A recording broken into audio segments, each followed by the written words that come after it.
Hello everybody, welcome to Federal One Languages. I hope you are all doing good. Well, today we got a new video for you and it is about primary auxiliary verbs or simply auxiliary verbs. Why do we use auxiliary verbs? Why do we need them? So, we use auxiliary verbs to create compound tenses, to ask and answer yes or no questions, to create negative forms of a sentence, also to create passive voice. We got some examples here and we're gonna explain, okay? Let's go to it. Our auxiliary verbs are to be, to have, to do. Let's repeat. To be, to have, to do. All right? So these type of verbs, we use them, as I said before, to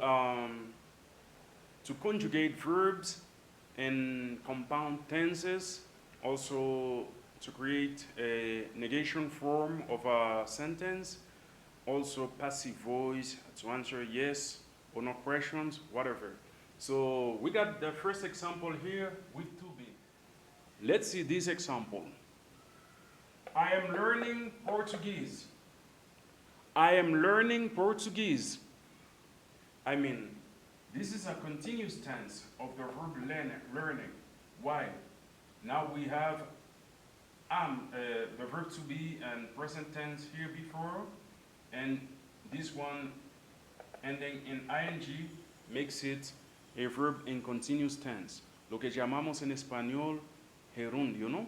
O sea, formar el tiempo gerundio. Nosotros podemos usar verb to be para esto, también para crear passive voice, ¿verdad? For example, for the passive voice, we have she was raised by her mother. She was raised by her mother. Okay? Ella fue criada por su madre, ¿no? I'm learning Portuguese. Estoy estudiando portugués. Estoy aprendiendo portugués, ¿no? I'm learning Spanish. I'm learning English. I'm cooking food. I'm preparing food. I'm preparing the dinner. You see, we use the continuous tense, to refer to an action that is currently happening and it is continuing to happen. You understand? We use the continuous tense to refer to an action that is currently happening. It is happening in the moment that we're all talking, and it continues to happen. You understand? All right. In the passive voice, for example, to reverse the active voice. The active voice, for example, she was raised by her mother, is like her mother raised her. You see? Her mother raised her. So to create the passive voice of her mother raised her, so we use the verb to be in simple past. You see then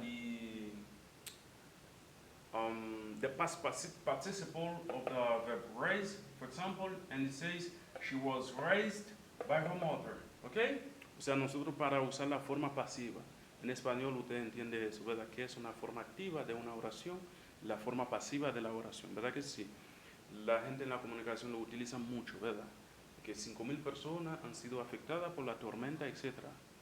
5,000 people have been affected, for example, have been affected, okay? This is the passive voice.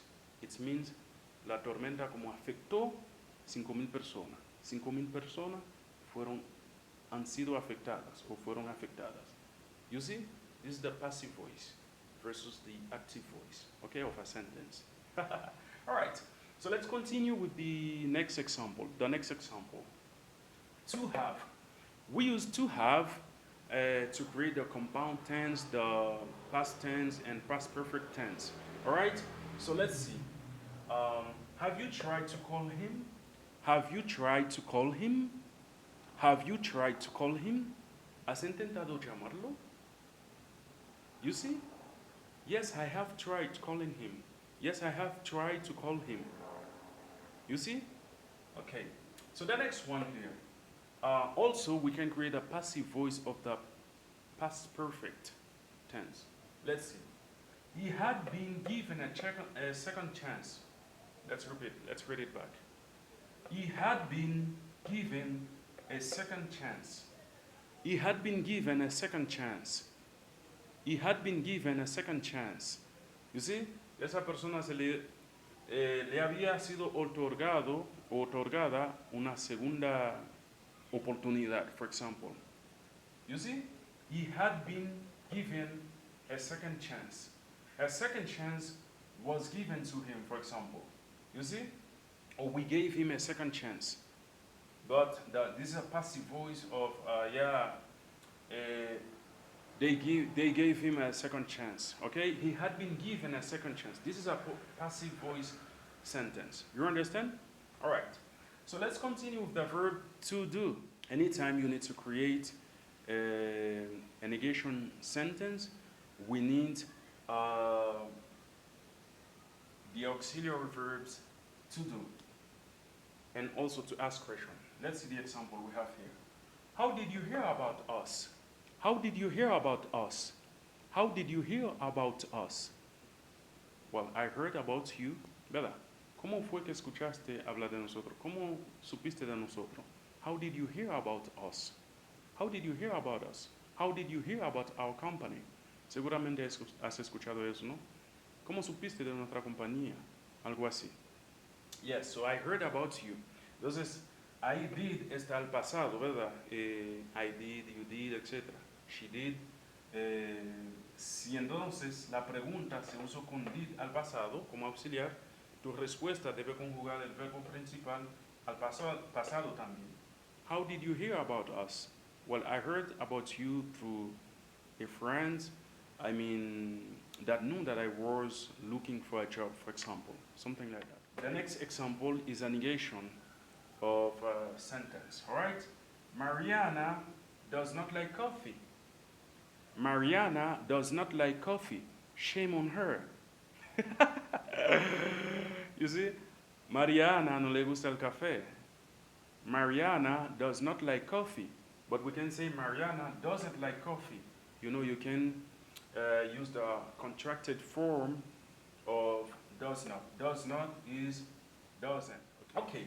But also, as we said earlier, we can use those auxiliary verbs to create, to ask or answer yes or no questions. For example, we got, is that your sister? Is that your sister? Is that your sister? Is that your brother? Is that your sister? Is that your mother? Yes, she is. No, she is not. You understand? For she is not, obviously you can say she isn't. Okay? The contracted form. She isn't. Okay? For example, for the verb to have you been in the United States? Have you been in the United States? In call centers, they usually ask these questions. Have you been in the United States? Have you been in the United States? ¿Has estado en los Estados Unidos? No, I haven't yet. Yes, I have been there, for example. Yes, I have been there. No, I haven't yet. Okay? All right. We got an example of yes or no question with the auxiliary verbs to do. The auxiliary verb to do. It is, do you like cooking? Do you like cooking? ¿Te gusta cocinar? No, I don't, for example. Okay. Do you like cooking? Yes, I do. Yes, I do. No, I don't. You see? Whatever. I also have an idea, también tengo una aclaración sobre el verb to do. They usually use do to make emphasis of a sentence. For example, in a sentence of an action. For example, if your mom say, oh my gosh, So if I'm not here, nobody cleans that house. Oh my gosh.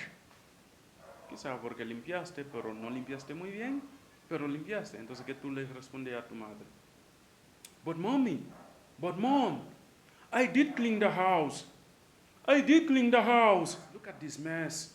Nobody cleans that house if I don't clean it. Imagínate tu madre diciendo eso, wow, si yo no limpio, nadie limpia esta casa. Pero quizá limpiaste, simplemente no lo hiciste bien y no se nota. So you say,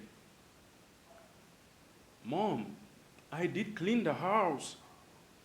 I did clean the house.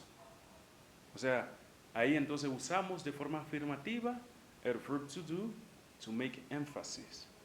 Como para, tú sabes, para como acentuar sobre algo. Utilizamos el verbo to do para hacer énfasis o para acentuar sobre una acción. I don't know if you get it. Necesitamos aclarar una pequeña duda. Y esta pequeña duda es acerca de los auxiliary verbs, qué diferencia hay entre ellos y qué diferencia hay entre los modal verbs. Auxiliary verbs están disponibles en todos los tiempos, ¿ok? Se pueden conjugar en todos los tiempos. Sin embargo, los modal verbs están disponibles solamente en simple present y simple past, ¿ok? Y también estos se usan para conjugar el verbo, cambian el voice of the verb, the mood of the things like that. Pero los otros, como quien dice, ellos agregan a la información del verbo. No sé si tú me entiendes. Ellos incluso alteran el meaning o el significado del verbo, los modal verbs, ¿ok? When we use them. If you haven't seen it yet, if you don't understand this part of the modal verbs, go back and watch our previous videos. Okay, we got two videos about modal verbs, okay?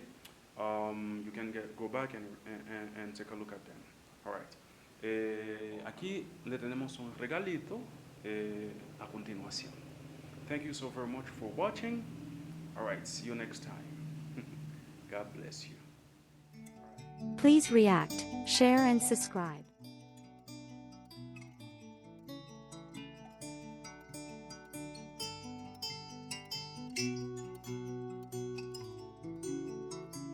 Cuando menos esperaba, tú me abriste los brazos. Cuando ni merecía, tus saludos eran de abrazos. Aunque yo te fallaba, tú has sido siempre leal. Aunque no lo decía, para mí tú eres especial. Debo reconocer que me siento lleno de amor. Por fin logro entender, estar contigo me hace mejor. Dios te bendiga, Dios te me guarde, y ponga en ti paz, te doy gracias. No te detengas, siga con brillo, mismo cariño.